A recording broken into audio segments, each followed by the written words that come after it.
Well, you invest in things like gold, real estate, stocks, but what about investing in food? Have you guys thought about doing that?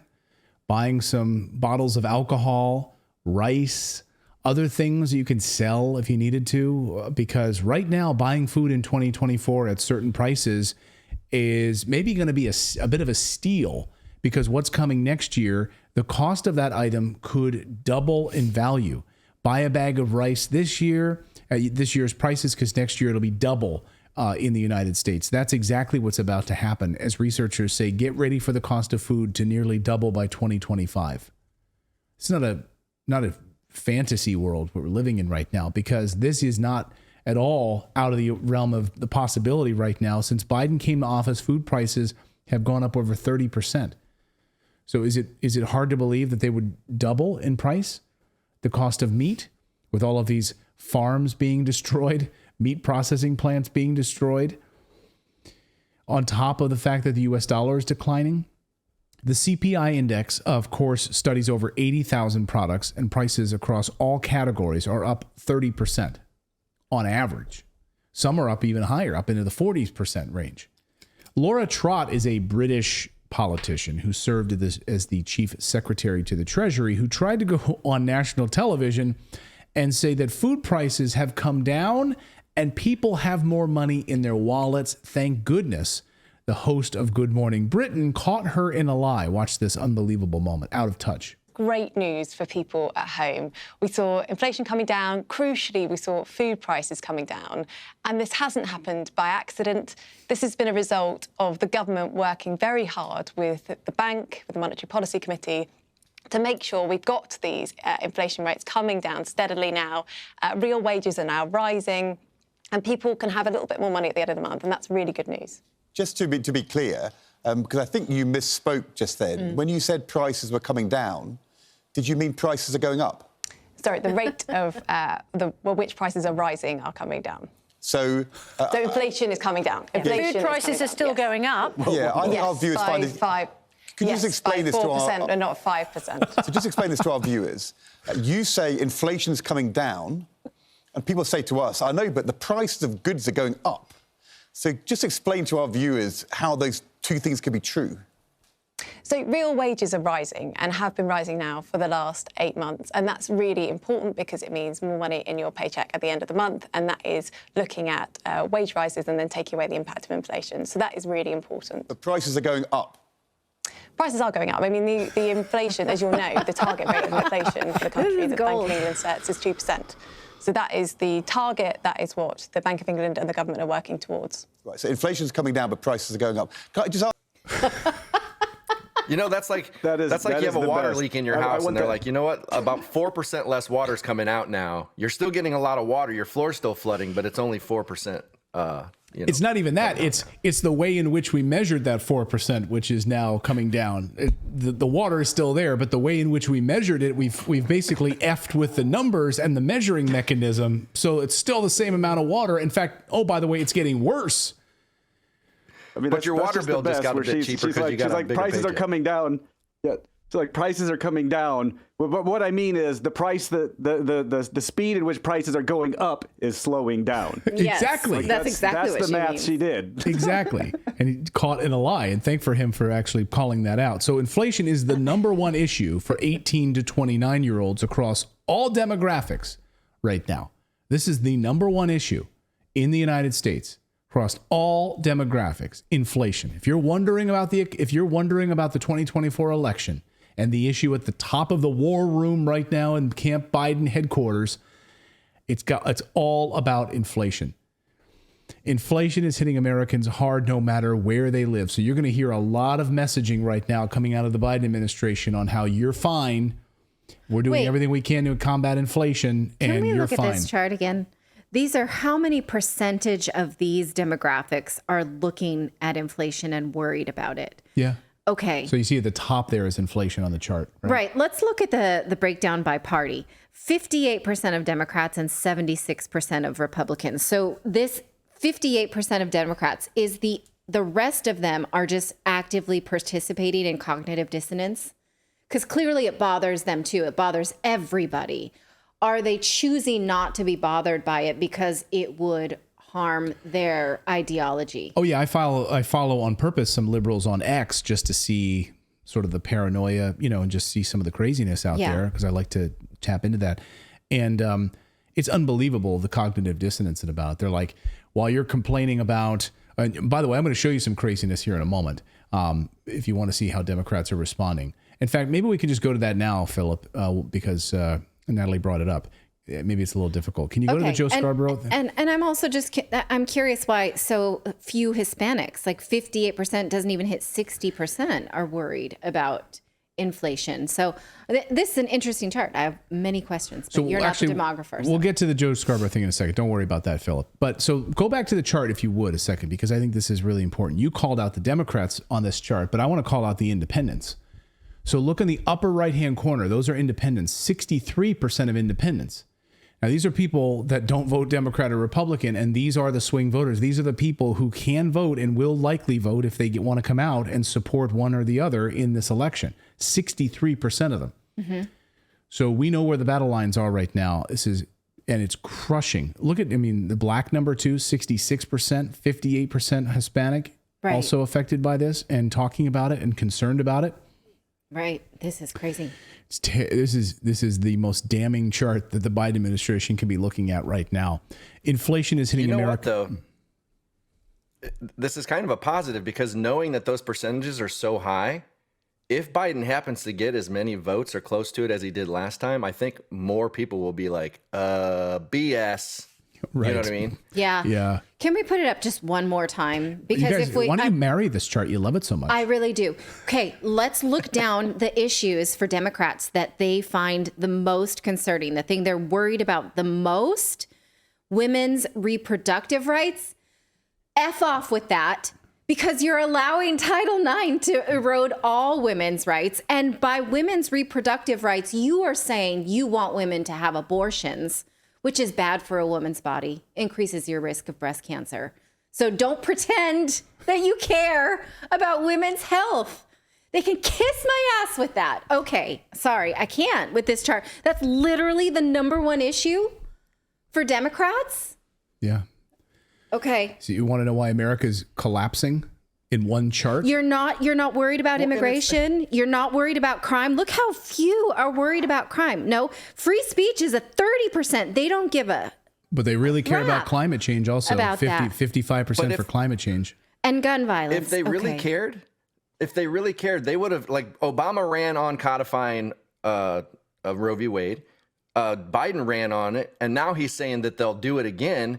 It's like it's virtue signaling. They don't hold pressure to the Democrats that could have codified that back when Obama, they had a majority. Mm-hmm. So it's all, they don't want that to go away, because then they lose their talking point that gets that 68%. That is a good narrative for them to have to get people to want to vote for them when they could have fixed it years ago. Did you see the new ad that's running in California, by the way? We'll continue with the story in a second, but on reproductive rights.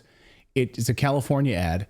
And it's running right now, and it's an anti-Trump ad, and it shows two girls, like, basically on their way, I guess, to get an abortion, and the California police are, like, racing to stop them, and they pull them over, and they basically want them to check I guess they like to do like a pregnancy test or something like that. Like, you can't cross state lines. Like, if you're trying to cross state lines right now to go get an abortion in another state or whatever, you can't do it. And Trump's going to stop you from being able to cross state lines. Like, that's the kind of fear-mongering ads that the Biden administration is putting out right now. That's their biggest topic, is abortion. So inflation hitting Americans hard no matter where they live, with one Montana cafe owner saying his food costs have increased 175%. The average Montana household has spent $26,000 more due to inflation since January of 2021. This is KRTV reporting. My old stomp. Visit just about any restaurant or store, and you'll hear people talking about inflation. And the Evergreen Cafe inside this Billings Ace hardware store is no exception. Our food costs have increased by about 175%.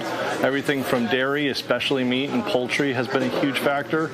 Grocery items such as fruits and vegetables. According to the Joint Economic Committee, the average Montana household has spent $26,000 more due to inflation since January of 2021. Breaking down the numbers even further, that equates to $253 more a month on housing, $141 more per month on energy costs, and $142 a month more on food. So let me know in the comments below, like what you're seeing in terms of costs in your family. So of course, Biden is trying to blame companies with what he calls shrinkflation. He rolled out this. By the way, he's basically admitting that this has all happened under his watch. He's admitting, he's doing an ad talking about this, and it's happened under his administration, calling attention to it. Like if you weren't even paying attention to it or you weren't fully aware of it, well, now you are, thanks to Biden during his Super Bowl commercial. Remember this garbage? The Super Bowl is Sunday. If you're anything like me, you like to be surrounded by a snack or two while watching the big game. You know, when buying snacks for the game, you might have noticed one thing. Sports drinks bottles are smaller. A bag of chips has fewer chips, but they're still charging you just as much. And as an ice cream lover, what makes me the most angry is that ice cream cartons have actually shrunk in size, but not in price. I've had enough of what they call shrinkflation. It's a ripoff.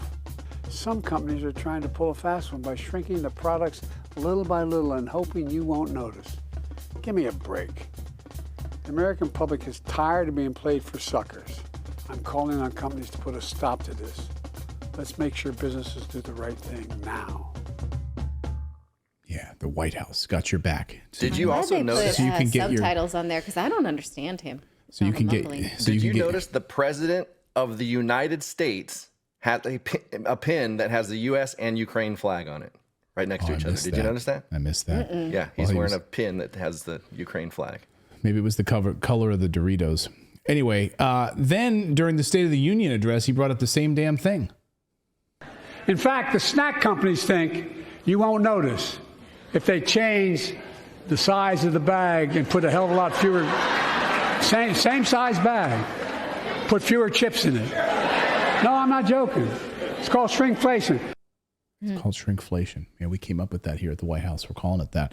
As researcher Brandon Smith points out, there's no evidence that these 30% spikes in prices has anything to do with shrinkflation or greedflation, or call it whatever you want.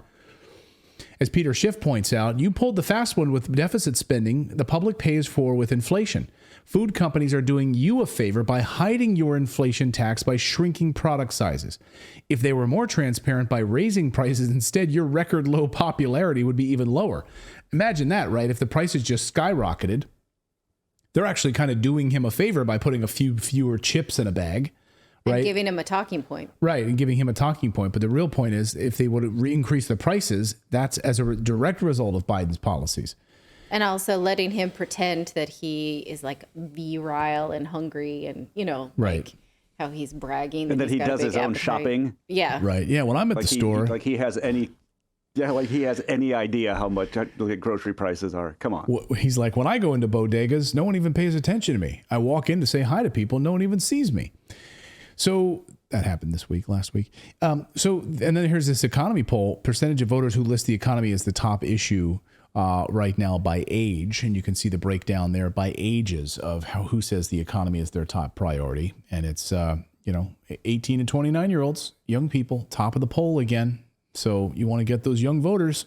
Biden, sorry. But according to liberal talking heads like Joe Scarborough, it's your fault that all of this is happening.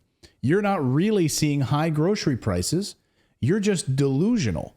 You're a delusional MAGA red hat wearing nut job. And he's sick of you complaining about America. He's sick about it. He's sick about you guys complaining about illegal immigration. He's sick of you guys complaining about trans people. He's sick about all of it. He says you're spreading Putin propaganda. Listen. They are obsessed on trashing America when America is stronger, more powerful than ever before. Its economy stronger and more powerful than ever before. So what do? They find a trans athlete in Utah. Our world's coming to an end. Help us, Jesus. The country ain't the country I was raised in. No, it's better. It's stronger. We're more powerful. Our military is more powerful relative to the rest of the world. Our economy is stronger relative to the rest of the world. But you would never know this because they are fed a steady stream of hate America first rhetoric, which I suppose is why you have the chairman of the House GOP saying that some of those dupes, backbenchers, are actually clinging to pro-Russian propaganda and spreading it across their districts, across America, and across the House floor. Yeah, it's Putin. It's Putin propaganda. So your inflation problems, that's a fake. You're not feeling that. Your grocery prices aren't actually higher. That's Putin propaganda. And I love how he talks about the military. And all. Go ahead, Phil. Anytime somebody has to tell me that I feel okay, it's like if I went to the doctor and I'm like, hey, I'm in pain, and the doctor's like, no, you're fine. I'm like, what am I? Like, oh, okay, I guess my bad.